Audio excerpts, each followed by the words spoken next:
This is Daily Blast Live. We're talking about what you're talking about.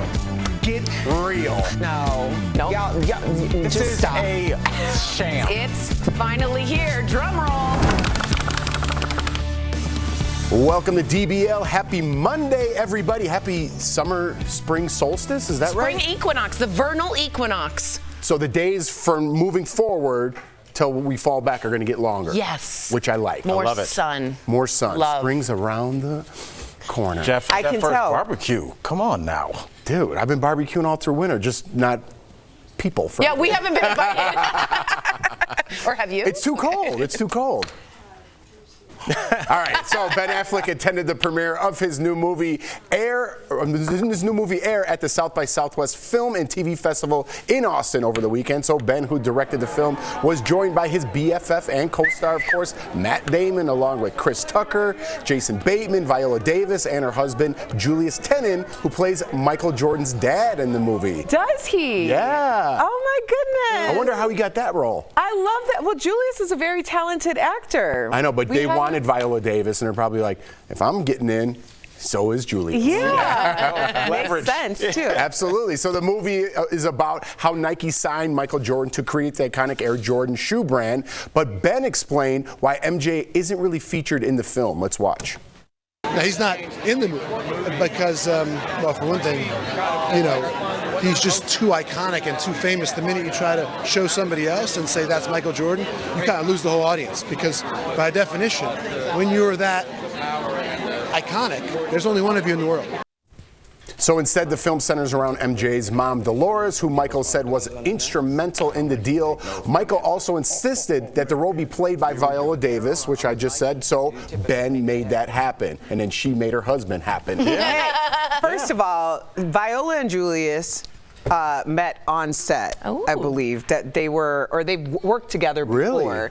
Yeah, they're a power couple. Like, and this makes a lot of sense. I mean, obviously, we have been familiar with Jordan and his legacy and his story. Yeah. Also, I believe that casting.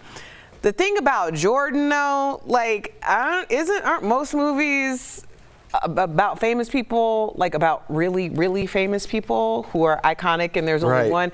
I mean, I love Michael Jordan as much as the next person, but characteristics-wise, I can think of about 5 actors who could have played Michael Jordan. Now, are we asking for that type of talent on the basketball court? That's something different, but that's what editing is for. So I don't understand why Michael couldn't be in the movie. I kind of like it. And I know what you mean, because at first I was like, yo, how are you going to do this? But you know, remember in Jaws, and again, I'm not conflating the two, but in Jaws, the shark, you rarely saw the shark. And he was one of the biggest characters in the whole thing.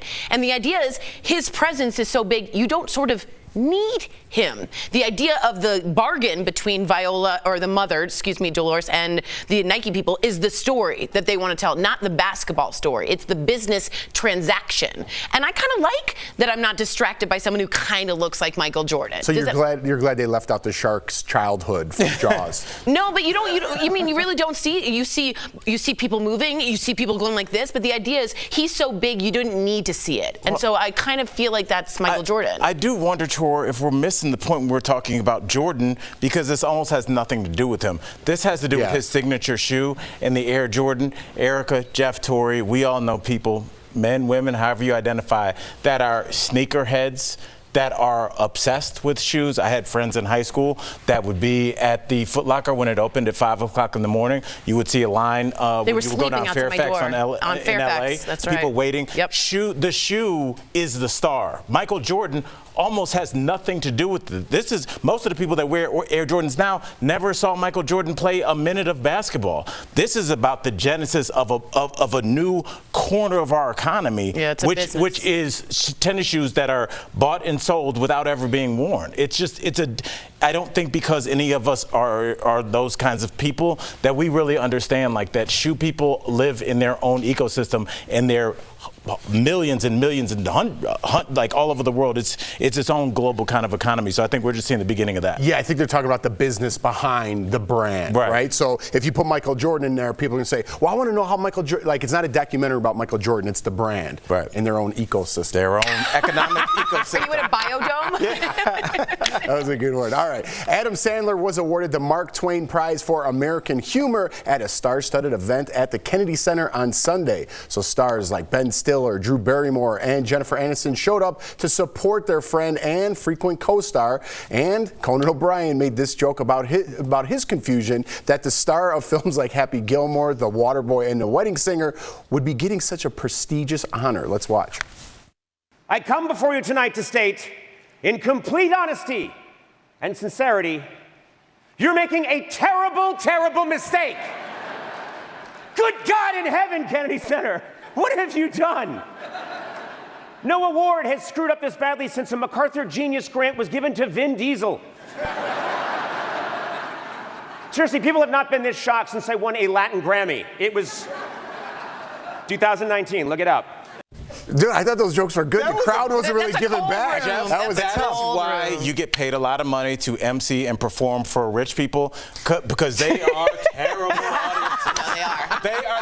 They're not used to laughing because their lives are horrible. No, I know. They're trapped in these gold cages and they have no joy. I'm just saying. Or they may perhaps be in their own ecosystem, if you will. I'm telling you, like, going to perform and doing USO tours and being at, like, you know, a room full of, like, you know, a barracks with just a bunch of Marines in there. Like, there's no, I remember one time I asked this guy, I was like, are there any language restrictions? And he was like, people shoot at us. We don't care what you say.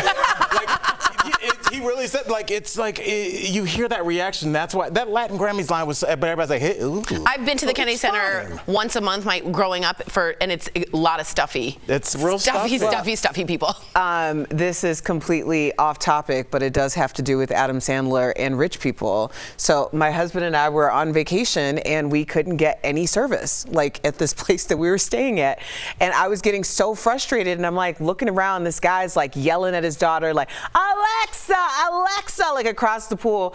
And I'm like, yeah, and this Adam Sandler, blah, blah, blah. And then he goes, no, I think that is Adam Sandler. And then I like looked at it, I was like, oh, it is Adam Sandler. Hey, oh, okay, so we aren't getting service because we're poor. Yeah. There we go. No, we're not supposed to be here. Hierarchy. Well, Adam was laughing, and Adam also took the opportunity to joke about the award himself. Let's watch. My first thought, of course, when they told me I was getting this prestigious Mark Twain honor was, of course, wow, is Twain gonna be there? No, said the Kennedy Center people, to which I replied, makes sense. He's such a goofball, man. But if you think about it, it is kind of ironic, right? He's getting this big award. But his movies, man, they hold up for me. If I go back and watch Billy Madison, all those stupid movies, they just make me laugh. And that's what he's about, just making people laugh. Well, he's made $3 billion in all those movies. He's done an enormous job. And mostly it's in Hawaii with his best friends, with good people. He does movies the way he wants to make movies, and it has totally worked. And the sort of frat guy SNL follower has stayed with him this entire time. They've grown up, they watched. Before the internet, all you did was quote Billy Madison. It was like, that was what you did. It was like Lebowski and, you know, so he has made, it's just very different from the Harvard sort of Conan, Mark Twain, Tina Fey. It's just a different way of comedy, and I think that's great. Let's learn from the best. Where do we relocate this show? I know. I'm thinking Mykonos. I know. Oh, you want to go to Greece? It's in my bucket list. Greece. Yes. That's a far We're flight. relocating. We're going to work from anywhere we want. I can't. That's literally what he does. Yeah, he does all his movies like Hawaii and stuff. Totally. You guys never would hate been? that. Never been to Hawaii. You can't be in a nice place all the time. Oh, God, I forget how you kill all joy. Be good yeah, at you this should job go with your rich people, okay? Because you can kill some joy. You have to be in. You got to like be around everything. Being around too nice of an area, it kills something. I'm telling you, your creativity. You don't want to go to Hawaii? No, that's why there's no like great poets out of Santa Barbara. He doesn't believe. You have to be in New York City.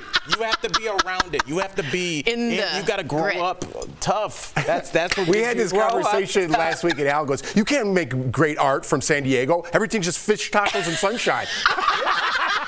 San Diego's amazing, but you cannot be a great artist from there. There's some good. I'm sure I'm so wrong. That's Al behind the camera. Coming up on DBL, our interview with Yvette Nicole Brown. She's telling us all about her new show that's being called The Modern Day Golden Girls. And Taylor Swift pulls out all the stops for her latest tour. That's next. Yay! Oh my God. That is. Somebody roll the clip. Let's make sure we have Jeff's sex tape. Wow, things are getting spicy here at DBL. Cold-hearted snake, look into his eyes. Let's roll that again, everybody.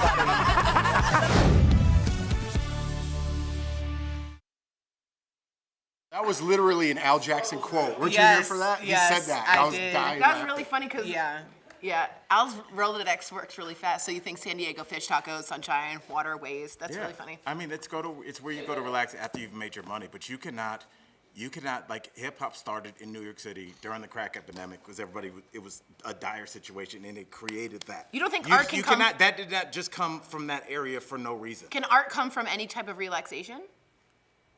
I think so. Tell me more. Well, It's a sleepy art. Remember you told me my synapses were like short circuit. Yes, I did. What? I said that's really insulting. Y'all have been okay.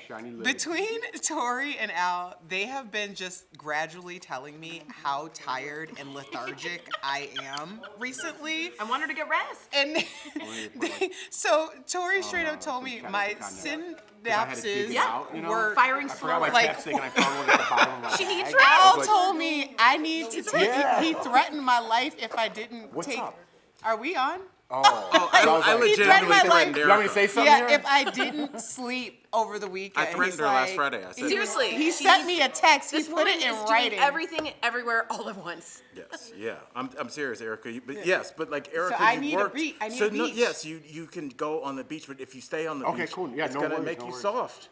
You need to hear horns. Well, luckily I have to come back. Yeah. See, There is that famous Dear 99, class of 99, wear sunscreen. Soft. They say go to New York City once, but leave before it makes you hard. Go to Northern California once, but leave before it makes you soft. That's a very elitist twit. Like I couldn't afford either. I also can't go to either. Yeah, right. Yeah, I know what you mean. Go to Napa Valley for a year.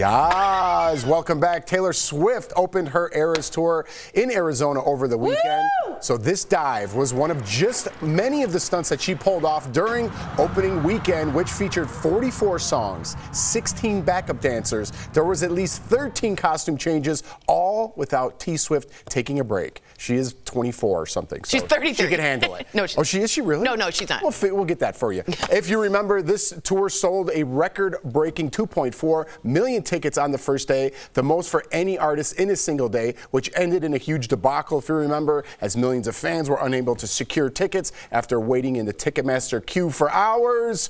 We're not going to get into the Ticketmaster thing, but that didn't stop fans like actress Emma Stone from attending, looking at her jamming out to You Belong With Me. And check out this dad and daughter enjoying the show together.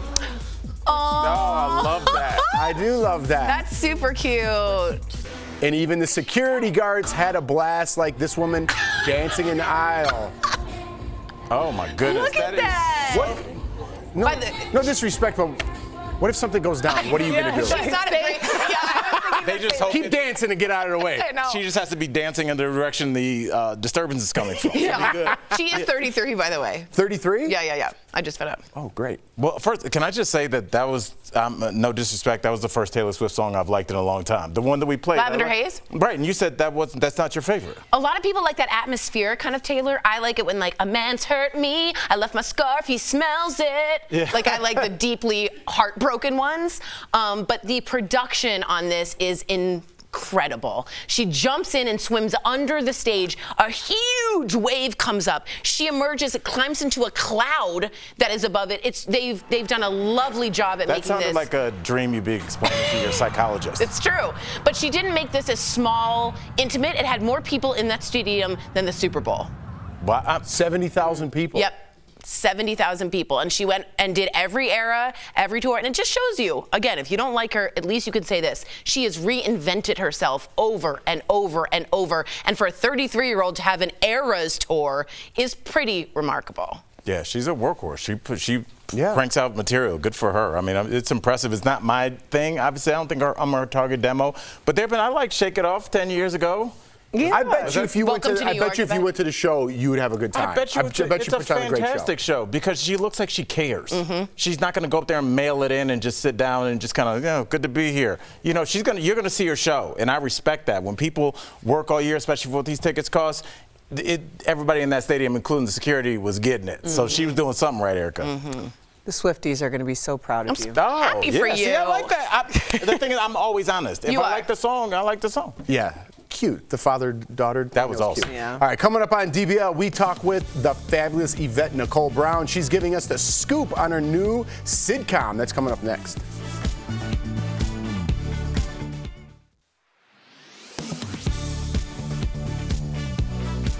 Okay, I get it. It's never fun to sit down and do your taxes, but many tax professionals say the sooner you do it, the better, to either get your refund faster or make sure your taxes are paid on time without any penalty. So with inflation and lower refunds on many tax returns, we wanted to look at whether people are filing earlier or later and why. To get answers, we looked at data from the IRS and spoke with Jackson Hewitt Chief Tax Information Officer Mark Stieber. Right as the tax season opened, the week of February 3rd, IRS data shows filers were hot out of the gate. Total returns process was nearly up 30% compared to last year. By comparison, 4 or 5 weeks ago, it was up double digits, both total volume, taxpayers who electronically filed, taxpayers who used a professional, and taxpayers who did it themselves. But then it slowed way down. By the end of February, total returns processed was only up by 4.3%. And then it slowed down because people are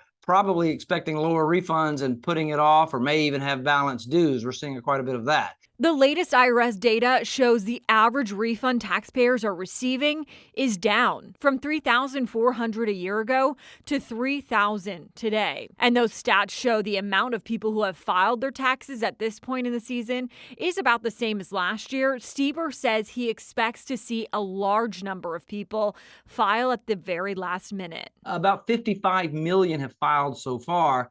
So that gives you about 110 million people that have, another 4 weeks or so to file and get those taxes done. Those 11th hour filers, Stieber says, often owe money, and they're trying to postpone that painful payment to the bitter end. With your Verify Fact Check, I'm Megan Bragg.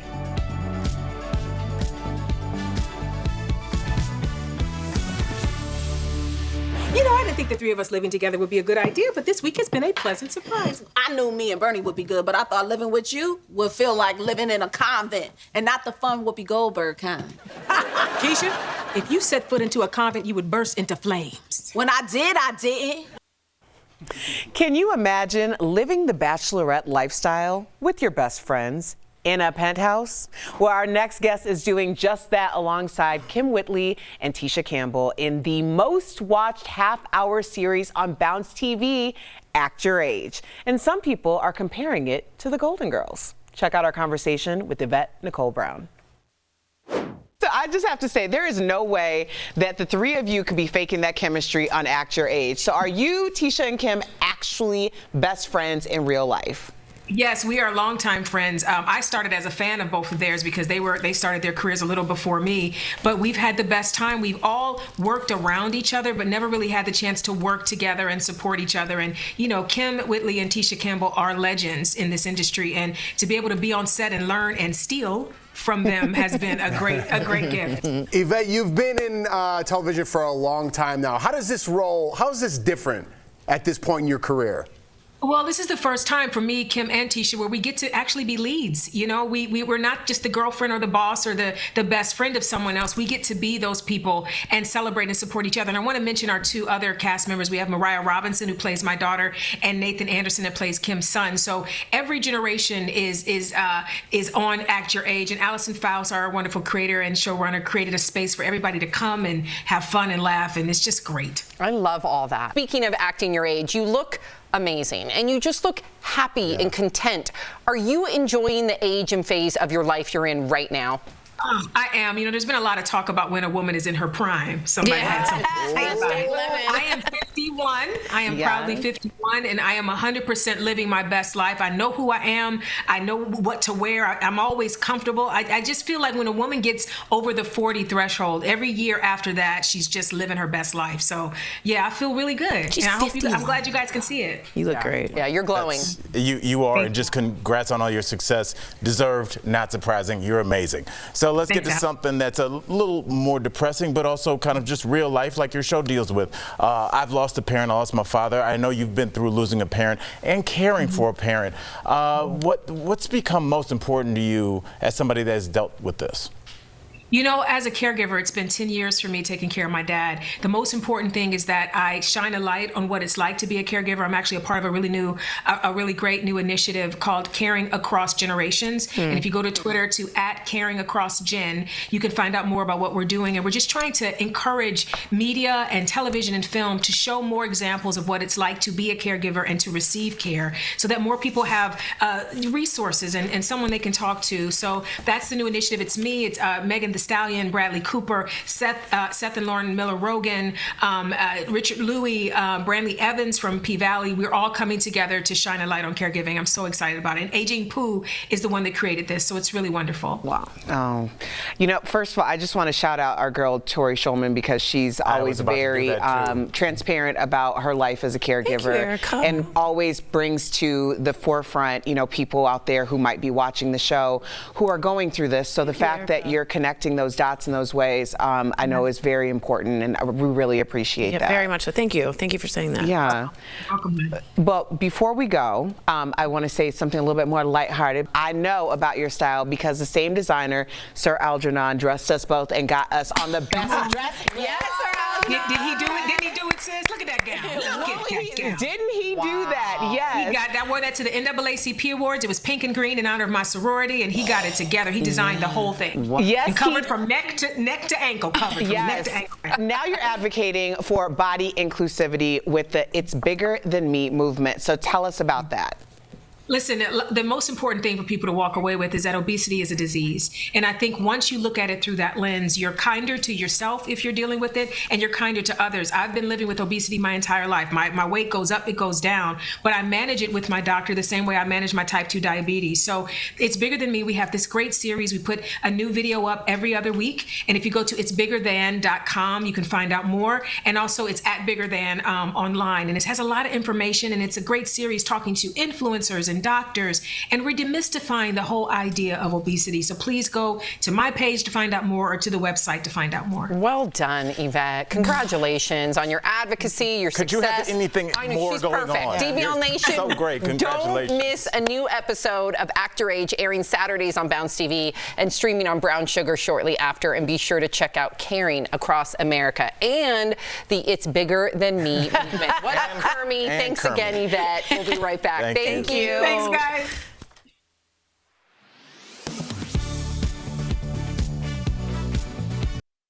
Sometimes it seems like the only thing as popular as TikTok is trying to ban TikTok. For years, lawmakers have feared that because the app is owned by a Chinese company, it could give the Chinese government influence over American users and access to their data. A bipartisan group of senators just introduced a bill they say is designed to address those concerns, and the Biden administration endorsed it. But could it actually result in a nationwide TikTok ban? Let's verify. Our sources: Senate Bill 686, Senator Mark Warner, the White House, the Department of Commerce, and the Department of Justice. The bill is called the Restrict Act, and it doesn't explicitly ban TikTok, but it makes such a ban possible. It instructs the Secretary of Commerce to investigate any information technology or communications companies that are owned or could be influenced by foreign adversaries to see if they pose a national security threat. Then it gives the Secretary broad authority to mitigate any dangerous transactions. So we can verify, yes, a bill currently in Congress could result in a ban on TikTok. But there are a lot of steps to get there. First, it has to pass the Senate and the House and be signed into law by the president. Then the Secretary of Commerce would have to choose to investigate TikTok specifically, find that it poses a threat, decide the best course of action would be a ban, and successfully defend that ban against legal challenges. As for how a ban would be implemented, we don't know for sure, but one option could be making it illegal for any American company to do business with TikTok. That would force Apple, Google, and others to remove it from their app stores. TikTok, for its part, says a ban would be a bad idea, calling it an act of censorship on its American users. Some lawmakers say they don't support a ban, but would like some restrictions on TikTok, which this bill could also allow. With your Verify, I'm Casey Decker.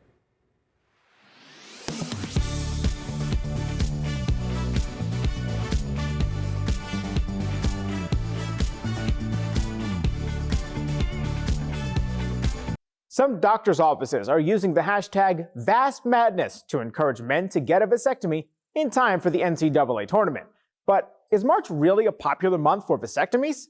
Let's verify. Our sources are the Mayo Clinic, a 2018 study on vasectomies in the U.S. published in the Urology Gold Journal, and urologist Dr. Ajay Nangia with the University of Kansas Health System. A vasectomy is a medical contraception procedure that stops sperm from getting into semen. The Mayo Clinic says it takes a person a few days to heal. Nangia tells Verify around 20 years ago, a urologist launched an ad campaign to convince people to get a vasectomy and spend their recovery time watching March Madness. Initially, it was much more of a sensationalism, but actually started becoming true. An urban legend that actually became true. One study estimates about 500,000 vasectomies are performed each year in the U.S. Most are performed in March or at the end of the year after many people meet their insurance deductible. So, yes, March is a popular month for vasectomies. With your Verify, I'm Brandon Lewis.